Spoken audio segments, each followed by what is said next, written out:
저릿저릿하고 피가 통하지 않는 느낌.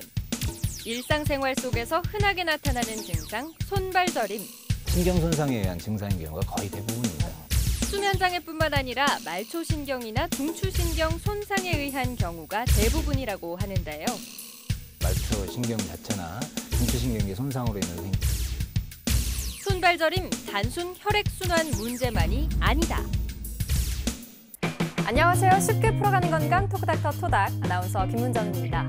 이 손발이 저리면서 감각이 없고 또 이 남의 살 같은 느낌이 들 때 좀 명확한 증상이 없어서 단순히 혈액순환 문제가 아닐까라는 생각하시는 분들 계실 텐데요. 그렇지 않을 수도 있다고 합니다. 오늘 신경과 전문의 김정환 원장님과 이 손발저림의 모든 것 함께 알아봅니다. 원장님 안녕하세요. 안녕하세요. 신경과 전문의 김정환입니다. 시시때때로 찾아오는 손발저림 더 이상 방치하지 마십시오. 오늘 손발저림에 대한 뭔가 같이 알아보는 시간 갖도록 하겠습니다.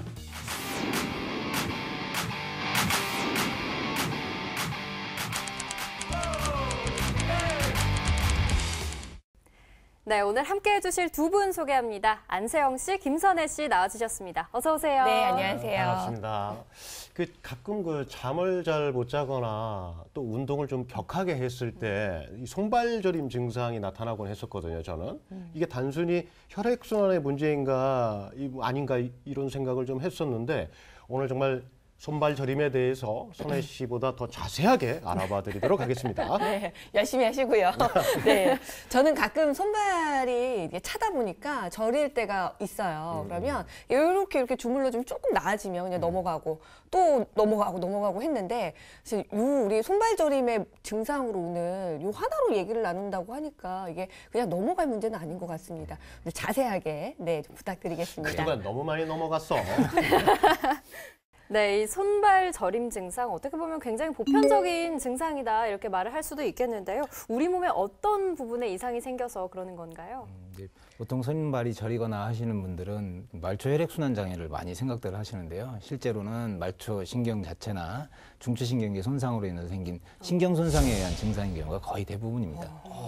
이게 또 신경 손상 이러니까 또 무거워지는데. 무섭네요. 이게 좀 더 구체적으로 손발저림 증상으로 알아볼 수 있는 질환들은 뭐가 있을까요?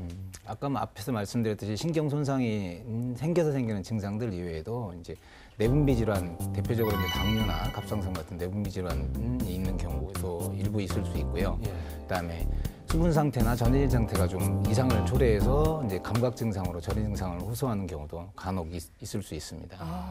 근데 제가 어서 좀 주워들은 얘기 중에 하나가 이 손발저림이 뇌졸중의 전조 증상이다라는 얘기를 들은 적이 있거든요. 이게 맞는 말인가요? 엄격히 말하면 이제 손발저림 증상이 뇌졸중의 전조 증상이라고 얘기하기는 좀 힘들고요. 뇌 중에서 이제 시상부라고 하는 부위나 이제 숨골이라고 부르는 뇌간 부위에 손상이 생기면 감각 증상이 뇌졸중의 증상으로 올 수는 있지만 전조 증상이라고 말하기는 엄격히 말해서 좀 틀리다고 할 수 있겠습니다.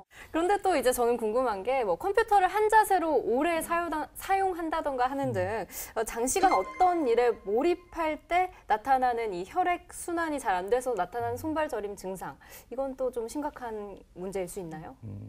이제 실제 진료실에서 이제 밤새 이제 컴퓨터 작업이나 이제 TV 모니터 작업을 좀 많이 하신 다음에 손발이 저리다 그래서 외래를 방문하시는 분들이 많이 있는데요. 실제 이거는 이제 작업하는 도중에 있는 자세 문제가 대부분의 경우입니다. 이제 타이핑을 하면서 손목을 많이 쓰거나 이제 모니터를 보거나 마우스를 잡을 때 손이나 팔꿈치를 이제 바닥에 기대고 하는 동작들을 많이 하는 자세를 취하기 때문에 이런 경우에 그 신경 압박이나 혈관 압박으로 인해서 일시적으로 증상이 생기는 경우가 대부분들입니다. 그렇군요. 근데 특히 요즘 겨울철이잖아요. 여름철보다는 확실히 겨울철이 손발저림이 더 자주 오는 것 같아요. 네, 그 이유가 있을까요? 네, 보통 이제 손상받은 신경이나 손상이 진행되고 있는 신경들은 이제 온도나 기압에 굉장히 좀 예민해집니다. 일반 정상 신경들보다. 그래서 날이 추워지면 이제 추워지거나 이제 비가 오거나 눈이 오거나 이렇게 기압이 좀 낮아지는 경우에는 손상받은 신경들이 그 온도와 기압에 예민하게 반응을 해서 우리가 통증이나 아니면 이상 감각으로 그래서 손발 저림을 여름보다는 겨울에 날이 맑은 날보다는 흐린 날에 더 많이 또 심하게 느끼게 되는 경우가 많죠. 비가 오려나 이게 그 어르신들이 꼭 네. 그런 말씀하시잖아요. 그 맞는 말씀이시죠. 네. 즉 신경 쪽에서 어떤 질환이 있기 때문에 네, 그게 이제 날씨에 의해서 이렇게 나타난다는 말씀이신 거예요. 예. 증상이 없던 분이 갑자기 이제 날이 좀 굳어지면서 증상을 느끼거나 있던 증상이 날이 추워지거나 흐린 날씨가 돼서 좀 더 심해진다는 건 나도 모르는 사이에 신경 손상이 있다는 걸 자각을 하시고 진료를 좀 확인하실 수 있게 하는 그런 생활 습관을 가지시는 게 좋겠습니다. 그렇다면 이 손발 저림을 특히 더 호소하는 연령대가 있을까요? 그 연령에 따라서 손발 저림을 더 호소하는 거에 대한 그 부분 논란들이 아직 좀 많습니다. 이제 원래 나이가 드시면서 이제 손상을 받을 기회도 많아지고요. 그다음에 가지고 계신 질환들이 많아지니까 손발 저림을 더 잘 느끼게 한다는 그런 보고도 있는 반면에 이제 나이가 드시면 정상적으로 감각신경이 둔화가 되니까 실제 병이 심한데도 자각 증상이 없이 그냥 모르고 넘어가는 경우도 많다는 보고도 많아서 손발 저림이 뭐 연령에 따라서 조금 더 심해지거나 많다라고 하는 거에는 아직은 논란이 좀 많은 편입니다. 네, 토크닥터 토닥. 오늘은 이 손발 저림 단순 혈액순환 문제뿐만이 아니다라는 주제로 함께하고 계신데요. 그 원인과 증상에 대해서 좀 더 다양하게 알아보겠습니다.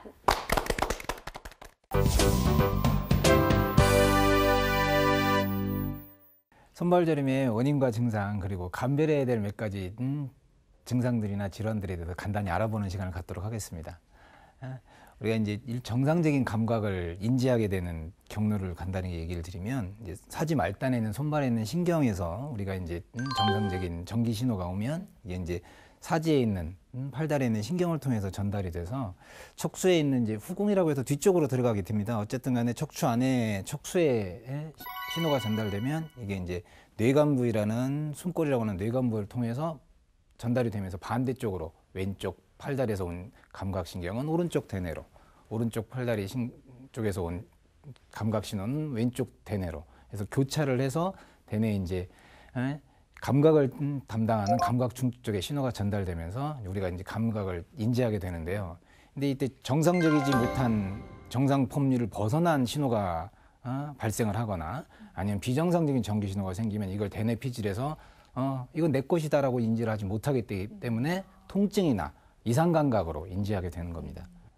손발 저림이 있을 때는 대개 손발 저림은 혈액순환 장애다 이렇게 생각하시는 경우가 많은데 실제는 혈액순환 장애인 경우는 굉장히 드문 경우고요. 거의 말초신경 손상에 의한 경우가 거의 대부분이고 극히 일부 척수나 뇌와 같은 중추신경 손상계에서 손상에서 생기는 경우도 많이 있습니다. 근데 손이나 발이 이제 따로 이제 저리는 경우도 많이 있고 손발이 동시에 저리는 경우도 많이 있는데 이 이제 양측성으로 생기는 경우하고 단측성으로 생기는 것 모두 다 신경 손상에서 생기는 증상이긴 한데 병 자체도 좀 다른 병인 경우가 많고요. 치료 방법도 물론 병이 틀리기 때문에 다른 경우가 많이 있습니다. 이게 지금 손발이 이렇게 손 양쪽이 둘 다 이렇게 저리다가 이렇게 전기가 막 이렇게 흐르기 시작해가지고 이렇게 에너지파 막 이런 것들이 나가게 되고 막 이런 현상들은 설명이 조금 너무 지나치신 것 그런가요? 같은. 아직 의학계 이런 부분도 아직은 이제 그런 부분이 입증돼서 발표된 경우, 보고된 경우는 없어서 이제 그런 부분을 조금 더 지나봐야 될 것 같고요. 이제 손발이 저린 증상이 손이나 발이 저리다고 할 때 이제 그 발 쪽에서 먼저 시작할 때 이제 저희가 좀 조심을 해야 될 게 있는데 단순하게 발 쪽부터 저림 증상이 올라올 때 양측이 동시에 저려오면서 이제 위로 올라갈 때는 단순 말초신경 장애보다는 말초신경 병증이라고 하는 손발에 있는 사지 말단에 있는 신경이 같이 손상되는 경우가 대부분이고요. 이런 경우에는 그 자체 말초신경병증이 있는 경우에는 기저질환이 있는 경우가 많습니다. 제일 흔한 경우는 이제 우리나라에 뭐 전 세계적으로 마찬가지지만 당뇨가 있으신 분들이 당뇨 유병한 다음에 한 5년에서 10년 지난 다음에 손끝 발끝이 이제 먹먹해지면서 저리기 시작한 당뇨병성 말초신경병증이 제일 흔한데 그 이외에도 갑상선이나 질환 같은 내분비 질환이 있는 경우에도 같은 경우에 말초신경병이 생기는 경우가 많이 있고요. 신장 질환이나 뭐 이런 것들처럼 전해질 이상이나 수분 밸런스를 안 맞아서 사지 이제 근육에 경련이 생기거나 저림 증상에 호소하는 경우도 많이 있습니다. 또 이제 그 신경이 보호되기 위해선 엽산이나 치아민, 사이아노코발라민 이름이 어쨌든 간에 결국 비타민 계열이거든요. 이런 계열들이 장기간 극히 극소량만 혈액 내에 있으면 되는데 이게 장기간에 걸쳐서 흡수가 안 되거나 섭취 장애가 있는 경우에는 천천히 신경이 손상이 생기면서 말초신경병증이라는 무서운 병을 만들게 되는 경우도 있습니다. 잘 먹어야 된다니까 그러니까. 그러니까 너무 많이 먹는 것도 문제네요.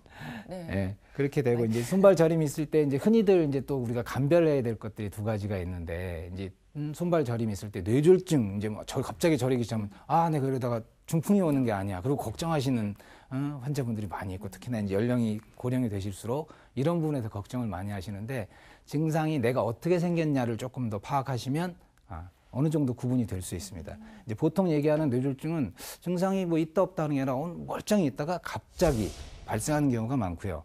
그다음에 그 경우에도 몸의 좌측이나 우측, 일측으로만 발생하는 경우가 많습니다. 한쪽에서만. 네.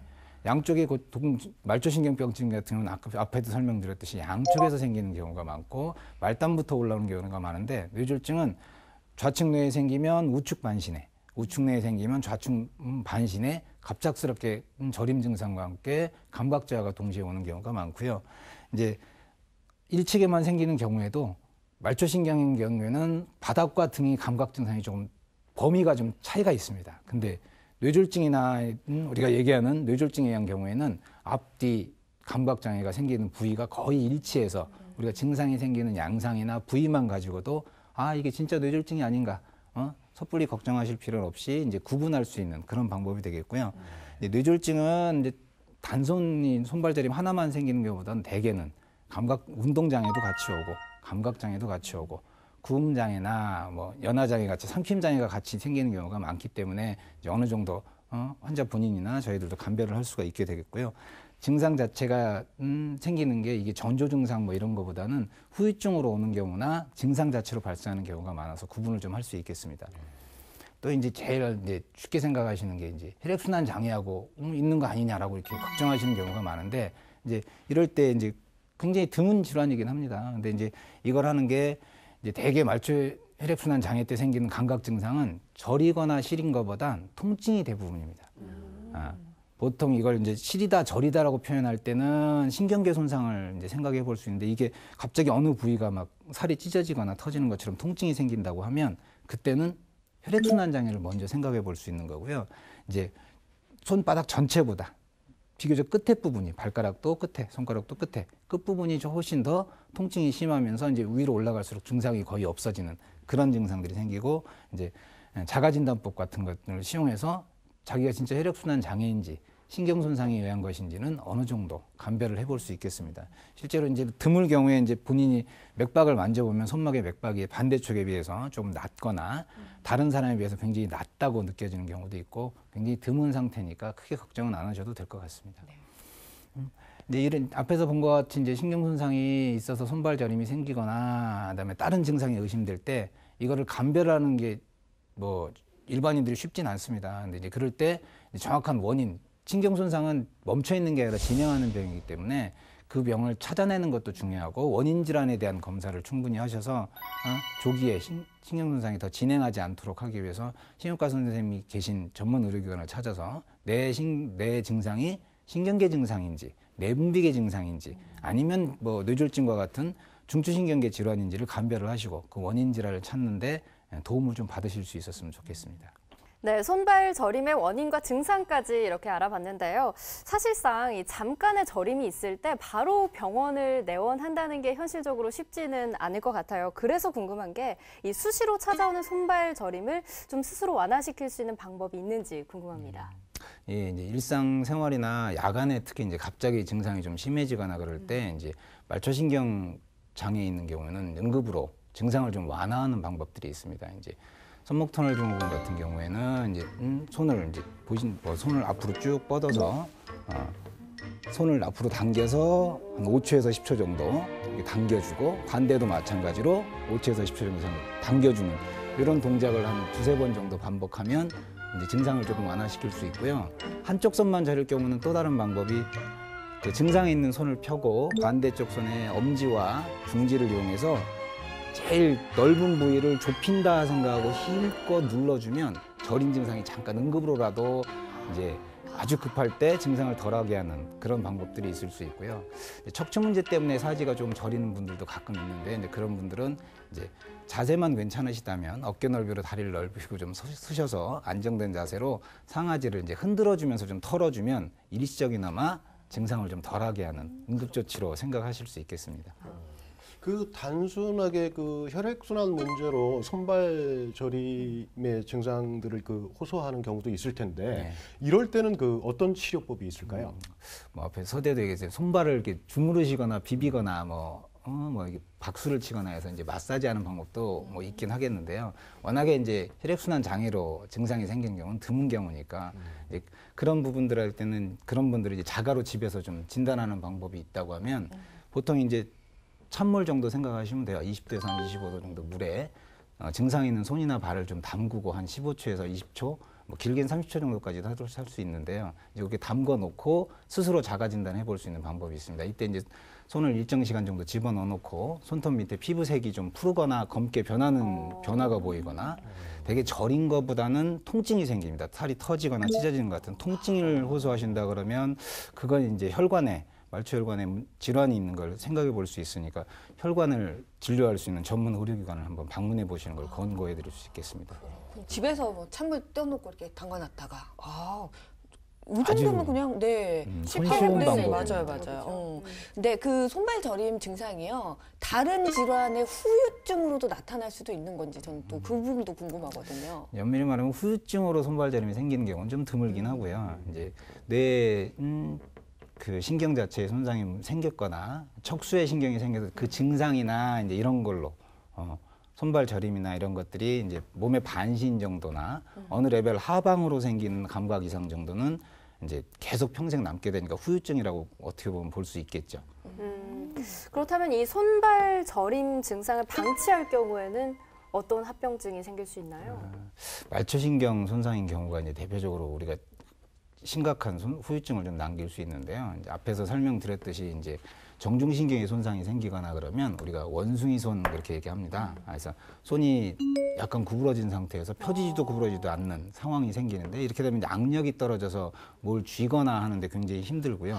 물건을 들고 가다가 옮기다가 일상생활에서 물건을 자꾸 떨어뜨리는 그래서 파손시키는 그런 경우가 생길 수 있고요. 그다음에 앞에서 한번 강의에서 얘기 드렸듯이 척골신경이라고 해서 이제 팔꿈치에 있는 신경이 눌리면 4번째나 5번째 손가락에 이제 감각이 안 좋아지면 손가락이 이렇게 굽습니다. 그래서 우리가 갈코리손 이렇게 얘기를 하는데 이 갈퀴손 같은 평생 이건 한 번 손상이 돼서 완전히 망가지면 회복이 되질 않거든요. 그래서 이런 후유 장애를 만들 수 있고요.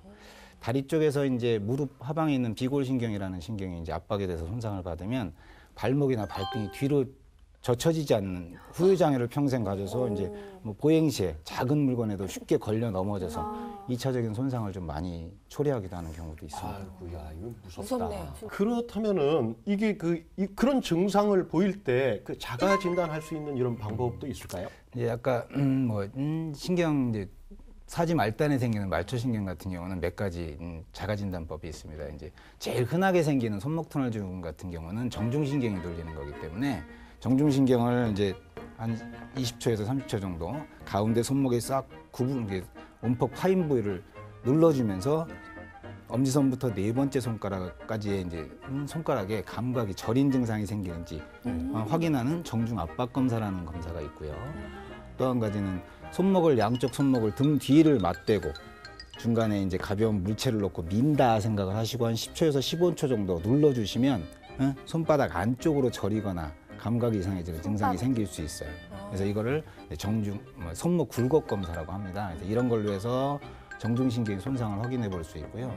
그다음에 아까 얘기한 갈퀴손 같은 걸 초래하는 척골신경 같은 경우는 팔꿈치 안쪽에 살짝 들어간 굴곡이 있습니다.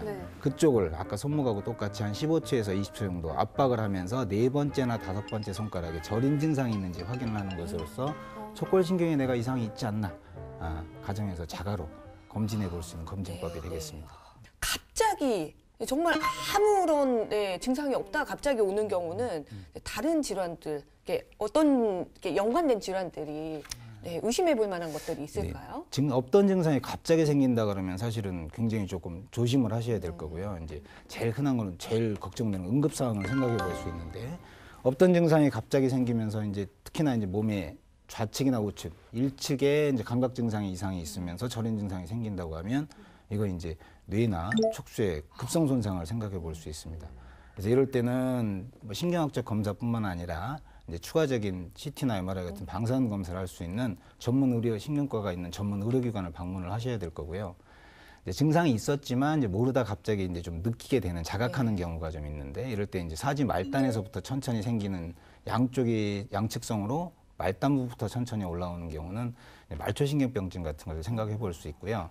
이제 아까 말씀드린 것처럼 이제 상하지 일측에만 이제 발생하는 경우는 단순 말초신경 병변을 의심해 볼 수 있습니다. 이런 신경 증상이 있을 때는 이제 그냥 간과하지 마시고 갑자기 생겼던 시간이 좀 지나는 대로 계속 있다고 하면 신경과를 방문하셔서 신경증상이 실제 있는지 있으면 어느 정도인지 명확하게 확인해 보시는 것이 중요하다고 생각할 수 있겠습니다.